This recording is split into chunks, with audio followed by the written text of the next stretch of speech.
লিটন দাসকে বাদ দিয়ে বাংলাদেশের ১৫ সদস্যের টি-২০ বিশ্বকাপ দল ঘোষণা।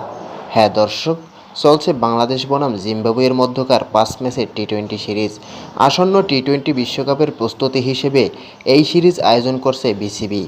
তবে এই সিরিজ দিয়ে বিশ্বকাপের জন্য কতটা প্রস্তুত হতে পারবে বাংলাদেশ দল, তা নিয়ে আছে যথেষ্ট সন্দেহ। কিছুদিন আগে সাকিব বলেন, জিম্বাবুয়ে আমেরিকার মতো দলের সাথে খেলে বিশ্বকাপের প্রস্তুতি নেওয়া কোনোভাবেই সম্ভব না।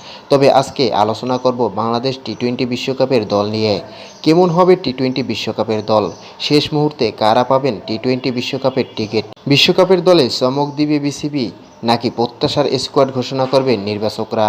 আইসিসির কাছে টি-২০ বিশ্বকাপের স্কোয়াড পাঠিয়ে দিয়েছে বিসিবি। সেই ১৫ সদস্য দলে কারা আছে সেটাও সবার জানা। তবে পাঠানো সেই দলটাই বিশ্বকাপের দল হবে সেটাই এখন বড় স্বপ্ন।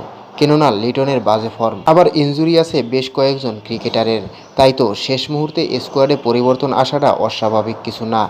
জিম্বাবুয়ে সিরিজে লিটনের বাজে ফর্ম চলতেই আছে।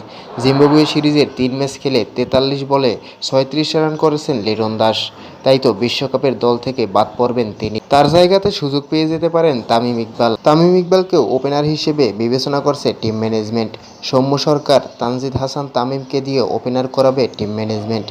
টি-২০ বিশ্বকাপের জন্য বাংলাদেশের ১৫ সদস্যের সম্ভাব্য স্কোয়াড: নাজমুল হোসেন শান্ত অধিনায়ক, তামিম ইকবাল, সৌম্য সরকার, তানজিদ হাসান তামিম, সাকিব আল হাসান, মাহমুদুল্লাহ রিয়াদ, তাওহিদ হৃদয়, জাকির আলী অনিক, শেখ মাহেদী, রিশাদ হোসেন, সাইফুদ্দিন, তাসকিন আহমেদ, শরীফুল ইসলাম, মোস্তাফিজুর রহমান ও তানজিম হাসান সাকিব।